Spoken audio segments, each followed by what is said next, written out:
네, 매일 아침 꼭 챙겨야 할 뉴스 딱 3개만 골라서 깊게 들여다봅니다. 뉴스 3개 시간인데요. 오마이뉴스의 곽우신 기자 모셨고요. 어서 오세요. 네, 안녕하세요. 박지훈 변호사 모셨습니다. 어서 오세요. 안녕하세요. 네, 이사연님이 출근 준비하면서 저희 방송 듣고 있다고 이렇게 글 보내주셨네요. 감사드리고요. 유튜브 라이브로 지금 진행이 되고 있습니다. 유튜브에서 김종배의 시선집중 검색하시면 함께하실 수 있습니다.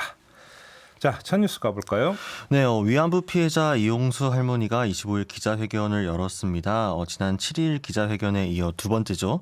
인터불구 대구 호텔에서 기자회견을 열고 윤미향 대표가 정신대 할머니들로 운동을 하면서 위안부 할머니들을 이용하고 자신의 사리 사욕을 채우기 위해 비례대표 국회의원이 되었다라고 주장을 하면서 책임질 일은 책임져야 한다라고 강조를 했습니다. 네. 특히 이제 국회의원을 그만두든지 말든지 나는 알 바가 아니다라면서 법적으로 책임질 일은 책임져야 한다라고 이야기를 했는데요. 네. 특히나 이제 위안부 할머니들을 팔아먹었다, 팔았다, 내가 왜 팔려야 되느냐라고 목소리를 높였습니다. 네. 정의기억연대는 이 기자회견을 안타까운 심정으로 지켜보았다라고 입장을 내놓았는데요. 마음이 아프다라고 하면서도 정신대와 위안부의 개념어가 어떻게 사용됐는지, 그리고 이 정의연의 전신인 정대협이 어떤 목표를 가지고 활동을 했었는지, 성노예라는 표현이 어디에서 출발했는지 등에 대해 상세히 해명을 했습니다. 네, 이 문제는 이제 3부에서 민주당 강창일 의원과 인터뷰가 예정이 되어 있는데요.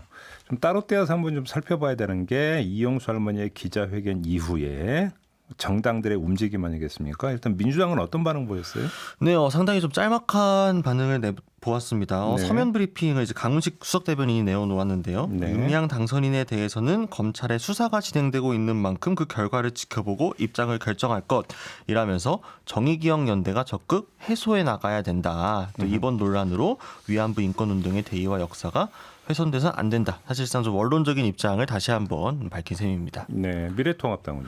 미래통합당은 지금 태스크포스 팀을 가동을 시작을 했습니다. 어제 첫 전체 회의를 열었고 민주당이 답할 차례라고 목소리를 높였는데요. 네. 주호영 원내대표의 말을 좀 빌려보면 검찰 수사를 진행하고 있지만 정치권에서 손을 놓는 것은 도리가 아니다라면서 의혹이 해소되지 않는다면 국정조사도 폭넓게 검토하는 등 해결 방안을 모색하겠다라고 이 국정조사를 언급을 했습니다. 예. 또 지금 TF 위원장인 곽상도 의원 같은 경우에는 정의연 운영진들의 일괄 사퇴를 요구를 하면서 자신들의 존립과 사리 사욕을 위해 일단 모두 사퇴해야 된다. 또 이 여러 의혹들이 열거한 뒤에 국정조사에 나서면 더 도움이 될 것이라고 뒷받침했습니다. 일단 어제 기자회견을 들으면서 또 마음이 다들 많이 아팠을 겁니다. 그런 내용들이 있었지만 이제 그거 빼고요. 네. 윤미향 당선자의 횡령이나 이 범죄 부분만을 좀 보면 새롭게 나온 내용은 사실 없습니다. 근거가 나왔다든지 어제 기자회견에서 횡령이라든지 네. 이런 내용은 나오지 않고요. 마찬가지로 이용수 할머니도 본인도 1차 기자회견을 하고 그 이후에 지켜보니까 많은 내용들이 언론에 나오는 걸 보면서 놀랐다. 그 부분에 대해서 잘못된 게 있으면 책임져라.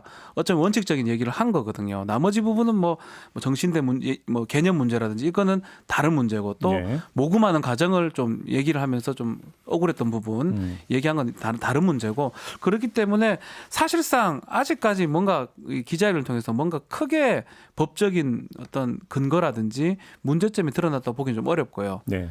검찰이 모든 걸 좀 가져가 버렸거든요. 곧 어떤 결론이 나지 않을까 저는 조심스럽게 얘기를 하고 싶습니다. 어쨌든 그 문제는 이제 앞으로 또 다른 트랙으로 따라서 해결될 거고요. 중요한 거는 지금 저희가 보고 있는 건 어쨌든 민주당과 통합당이 지금 요 문제를 두고 약간 정치적인 이해관계를 조금 계산을 길을 두들기고 있는 게 아닌가라는 생각이 드는데요. 이해찬 민주당 대표가 이전에 이제 비공개 최고위원회 때 이제 건건히 대응하지 마라라는 식으로 이야기를 했다라고 합니다. 사실 소위 말하는 그 함구령이 나온 이후에 개별 의원들이나 당선자들 중에서는 조금 이 문제를 비판적으로 바라봤던 이들도 조금 이제 원론적인 입장으로 선회를 한 상황이었죠. 근데 어제 기자회견을 보고 나서도 그 입장을 되풀이할 수밖에 없다라는 건 결국 지금 민주당이 이 문제에 대해서 맺고끈을 못하고 있는 상황이다. 근데 지금 그 상황을 또 이용해서 역으로 통합당은 국정조사까지 요구를 하면서 민주당이 답할 차례다. 윤미향 당선자를 어쨌든 소속되어 있는 더불어민주당이 책임을 져야 한다는 식으로 정치적 공세로 지금 수위를 높이고 있잖아요. 좀 이에 대해서도 좀 과연 이를 바라보는 국민들이 어떻게 평가하실지도 좀 봐야 되지 않을까 싶네요. 지금 그 간극이 상당히 큰 거 같지 않습니까? 민주당은 느리고 그렇죠. 통합당은 빠르고 너무 빠르고요. 민주당은 사실을 유보하고 있는 거고 통합당은 사실로 전제하고 네. 있는 거고. 그렇죠? 네, 그렇죠. 그러니까 가장 기본적으로 접근법과 관점에 있어서 180도 다른 어떤 이런 그 모습을 보여주고 있다라고 하는 것인데 이런 확연한 차이가 어디서 나오느냐. 그것이 결국은 정치적 처지의 차이에서 나온다라고 보는 게 맞을 거 아니겠습니까? 일단 현상 정리는 그렇게 좀 해야 될 것 같고요. 네. 무엇이 옳으냐 그러냐의 문제는 뭐 우리 애청자 여러분들의 이제 개별 판단에 이제 맡기겠습니다만 결국은 이런 논란은 수사를 통해서 네. 그러니까 수사 결과가 빨리 나와서 이거에 대해서 일단 정리가 필요하지 않는가. 일단 네. 사실관계에 대한 정리가 맞아요. 최우선이라고 보고요.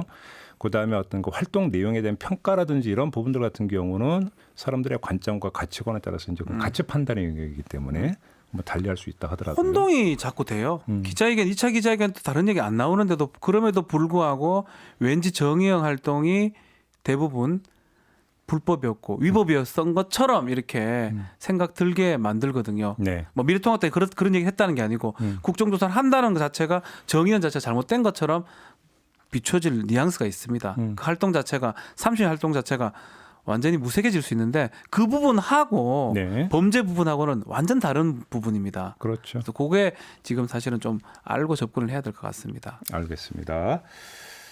그러나 검찰 수사가 어떻게 진행되고 있는지는 전혀 알 수가 없으니까. 근데 상당히 빨리 회계 자료 가져갔습니다. 네. 디지털 자료를요. 아마도 제가 추측한데 29일까지가 20대 국회고 30일부터 네, 맞습니다.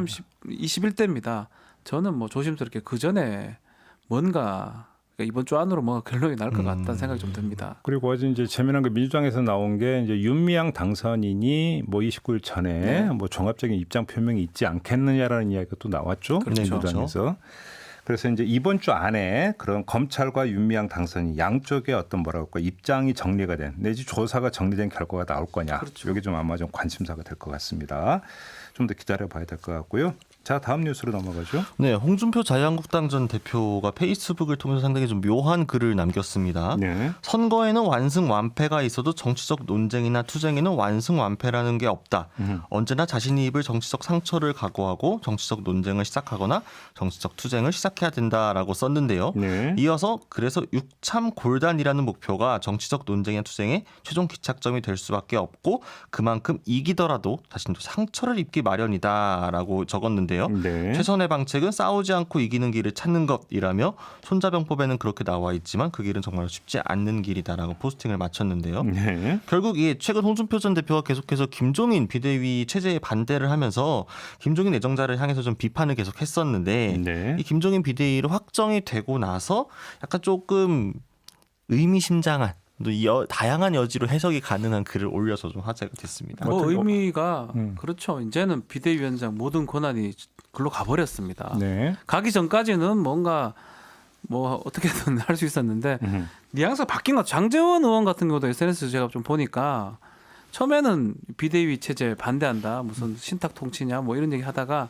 마지막 글쯤에 보니까 어쨌든 간에 이렇게 됐기 때문에 찬성하는 뉘앙스거든요. 모든 사람이 거의 똑같은 것 같아요. 거기 또 홍준표 전 대표께서 좋아요를 그걸 좋아요 페이스북 눌렀어요. 또 글에. 거기 싫어요가 아니고 그런 거 봤을 때는 결국은 비대위원 그 권한이라는 건 현실적 권한입니다. 되기 전까지는 몰라도 되고 난 다음에는 누구도 거역할 수가 없기 때문에 결국은 그쪽으로 다 모이는 뉘앙스다, 모양새다. 제가 볼 때는 홍준표 전 대표의 글은 뭐 묘할 게 별로 없을 것 같은 게 이건 해석의 영역이니까 마음대로 해석을 해도 되는 됩니다. 거잖아요. 네, 쓴 그렇죠. 글에 대해서 아니요, 그 해석이니까요. 김종인 비대위에 대해서 가장 지금 날석에 반대를 해왔던 게 홍준표 전 대표잖아요. 근데 비대위가 출범한다면 본인은 정치적 패배 아닙니까? 그렇죠. 그죠? 근데 완패라고 본인은 인정을 못하는 거 아닙니까? 그렇죠. 그러니까 완승 완패는 없는 거다. 그러니까 문제는 뭐냐면 이후는 계속된다. 네. 그래서 육참골단 지금은 살을 내주는지 모르겠지만 뼈를 끊는 건 또 다른 문제다. 그렇죠. 오. 이런 식으로 해석할 수 있는 거 아닌가요? 그러니까 뭐 그러면 쉽게 뭐냐면 컨티뉴. To be continued 아직 남아 이런 있다. 네. 네. 이렇게 해석할 수 있는 거 아닌가요? 뭐 사실 그러니까 계속해서 지금 원래 하던 대로 결을 세우게 되면 나를 세우게 되면 이제 사실상 본인의 복당 문제와 관련해 가지고 실권을 쥐게 되는 게 김종인 비대위 내정자인데 네. 계속 이렇게 하면은 자신의 복당 문제만 더 어려워지는 거잖아요. 본인의 입지가 더 좁아지게 되니까. 사실은 그건 반쯤 접고 들어가는 거 아닙니까? 비우고. 그러니까 문제는 그 대체적인 지금 전망을 종합을 해보니까 홍준표 전 대표의 복당은 당분간 어렵다. 어려워요. 예. 뭐 이런 게 그러니까 뭐 대체적인 어떤 분석인 것 같은데 자 여기서 관전 포인트가 하나가 있는데요. 많은 언론은 자 김종인 비대위가 출범을 한다면 홍준표 전 대표를 복당시킬 건가 말 건가 여기에 초점을 맞추고 있던데 정반대로 예. 복당이 안 이루어진다면 예. 그러면 밖에 있는 홍준표 전 대표는 어떤 그 액션을 취할 것인가 이걸 놓고 보면 어떻게 됩니까? 계속 밖에서 곡사포로 쏘아대는 거 아니겠습니까? 그렇죠. 김종인 체제를 향해서. 예. 그러니까 이것이 그러면 당 안에 미칠 영향을 좀 봐야 되는 거 아닌가요? 그러니까 지금 당 안에서도 이 홍준표 전 대표의 복당 여부를 두고 논란이 일고 있는 이유도 사실은 그런 거거든요. 한쪽에서는 홍준표 전 대표가 복당을 하게 되면은 이 당의 쇄신과 혁신 작업이 좀 어려워질 것이다. 홍준표 전 대표가 워낙 세다 보니까요. 결국 그쪽으로 끌려가게 될 것이다라고 우려가 있는 반면에 네. 제가 어제 만난 어떤 분은 한 당선자는 이렇게 얘기를 하더라고요. 계속 지금 밖에서 우물에 돌 던지고 있는데 저걸 안으로 모셔와야 더 이상 돌을 안 던질 것 아니냐. 자꾸 이렇게 노이즈가 나오는 것도 바람직하지 않다. 적절한 시기에는 복당을 하는 편이 낫지 않겠느냐라는 식으로 그게 이야기를 했거든요. 옛말에 그런 말 있잖아요. 견제하려면 곁에 둬라. 네, 맞아요. 예. 그잖아요. 그렇죠. 사실 세요. 이게 쉽게 생각할 게 아닌 게 대권 후보였고요. 네. 20% 이상의 지지를 받았던 자당의 대권 직전의 대권 후보였습니다. 네. 그리고 조용한 어떤 인품은 아니에요. 이 상당히 뭐 말을 많이 하는데 그 말들이 일반인들이 상당히 알아듣기 쉬운 말들을 합니다. 그렇기 때문에 많이 먹히죠. 그런 사람을 안에 있지 않고 밖에서 던지는데 이 사람이 예컨대 복당을 못하면 민주당을 공격하겠습니까? 민주당도 하겠지만 기본적으로는 미래통합당을 공격할 가능성이 높거든요. 네. 그렇다면 또 쉽지 않은 상황이다. 이런 말들을 계속 하고 있는데 또 그럼에도 불구하고 김종인 위원장 우리 성격을 알잖아요. 절대 안 받습니다. 당분간은.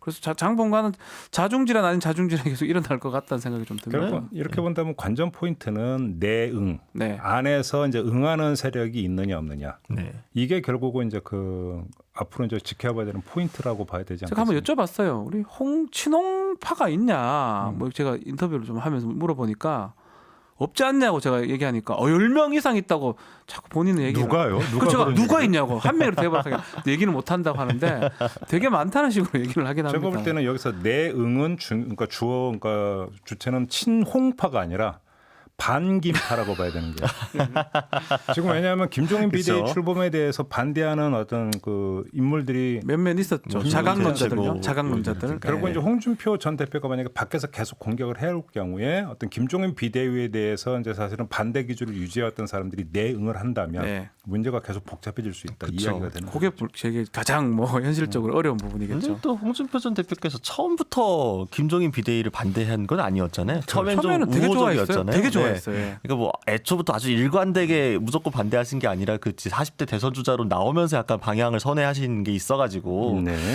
사실 조금 정리가 되면 저는 여지가 좀 있다. 시작부터 조금 달랐기 때문에 복당 문제가 아주 복잡하게 얽히지는 않지 않을까. 특히나 또 원내대표가 주호영 원내대표가 됐잖아요. 네. 만약에 다른 쪽이 됐으면 조금 더 어려울 수도 있는데 홍준표 전 대표 측에서도 주호영 원내대표 측이 되는 거를 조금 더 바랬다라고 친해요. 하거든요. 네. 정리를 하면 아무튼 만약에 그 뭐 김태호 전 경남지사나 권성동 그 당사인 같은 경우 예를 들어서 이제 복당 허용 쪽으로 갈 거다라는 네. 전망이 많은데 권성동 갈것 같아요. 선별 복당 결정이 내려지면 문제는 더 심각해지는 거죠. 그렇죠. 그렇죠? 말 많이 나옵니다. 이제 그러면. 배제되고 탈락된 거에서 왜 나는 이렇게 되는 것이기 때문에 문제는 더 복잡해질 수 있다. 요즘만 좀 확인하겠습니다.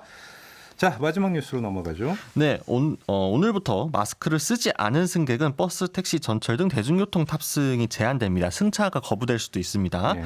또 이 집단 감염이 산발적으로 지속되는 가운데 중앙재난안전대책본부가 원래 일부 지자체에서만 시행 중인 조치를 전국적으로 확대하기로 했는데요.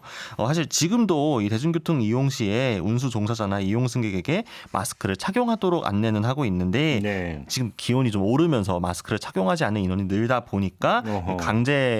기존 그 규칙으로 강제할 수 없는 상황이라서 이런 결정을 내렸다고 합니다. 네. 다만 마스크를 쓰지 않는다고 해서 직접적으로 뭐 벌금을 부과하는 식의 제재를 하지는 않겠다라고 했고요. 또 이제 노래방, 클럽, 주점 등 일부 고위험 유흥시설을 대상으로 출입할 경우 QR 코드를 활용한 전자 출입 명부 사용이 의무화가 됩니다. 네. 이제 사생활 침해 논란을 의식해서 만약에 QR 코드 사용을 거부하거나 핸드폰을 소지하고 있지 않을 경우에는 신분증 대조로 이제 수기 출입 정부 작성으로 대체할 수 있다고 하고요. 이제 코로나19 위기 단계에서만 한시적으로 운영할 예정이고 개인 정보는 4주 뒤에 폐기할 방침이라고 합니다. 저는 이런 어떤 조치는 어찌 본다면 그 당연한 결정이라고 보는데 다만 하나 걱정되는 게 이제 이 현장에서의 부담을 기사분들에게 이제 모두 이제 그 넘기는 식이 되어버리면 네. 기사분들의 이제 부담이 커질 수 있으니까 좀 계도라든지 이런 것들을 좀 더 적극적으로 해야 되지 않을까 이런 그거 생각이 좀 직접 들고요. 강제하지 않는 거는 바람직한 것 같아요. 네네. 왜 미국에 강제하다가 싸움 나고 뭐 경찰 출동하고 이런 경우 많이 봤었거든요. 네. 우리나라 같은 경우 이 정도 하고 아유. 일단은 계도 과정이 필요할 것 같습니다. 대한민국 모범 국가잖아요. 1등 국가입니다. 그렇죠. 모범 국가이고 코로나는 1등입니다. 우리 어떤 그 대한민국 국민들의 저는 양식을 믿고. 네. 그나저나 유치원 등원 문제는 어떻게 되는 거예요? 27일부터 예정대로 하겠다라고 하고 있습니다. 네. 지금 고2, 중3, 초등학교 1, 2학년 유치원생 등 약 240여만 명 정도 되는데요. 등교 등원이 시작됩니다. 유은혜 교육부 총리는 초등돌봄 같은 경우에는 학사 운영과 연계해서 빈틈없이 제공하겠다라고 이야기를 했고요.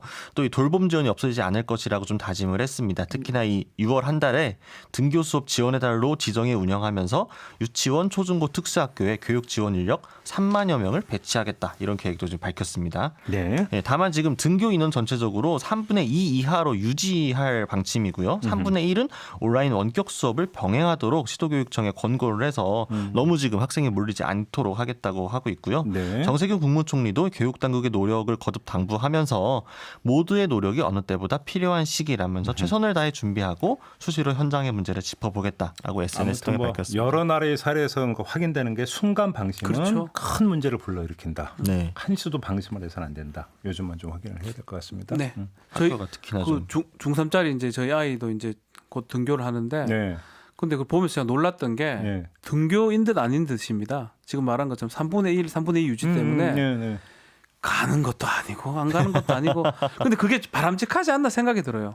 좀 학부모 입장에서는 그 감염이나 이런 것 전면 또 우려되는 거거든요. 또 공부 안 하는 것도 우려되고 그 두 가지를 적절하게 한다는 생각이 들어서 하여튼 뭐 어쨌든 잘 좀 헤쳐나가야 될 것 같습니다. 현장에서 참 쉽지 않을 것 같아요. 네. 교사들이나 교육 관련 인력들 입장에서는. 뭐 너무 그 뻔한 이야기지만 이럴 때 함께 노력하는 것만큼 네, 정말 다 노력해야 방법이 됩니다. 없습니다. 네. 네, 자 이렇게 마무리하죠. 박지훈 변호사, 곽우신 기자와 함께했습니다. 고맙습니다. 감사합니다. 감사합니다.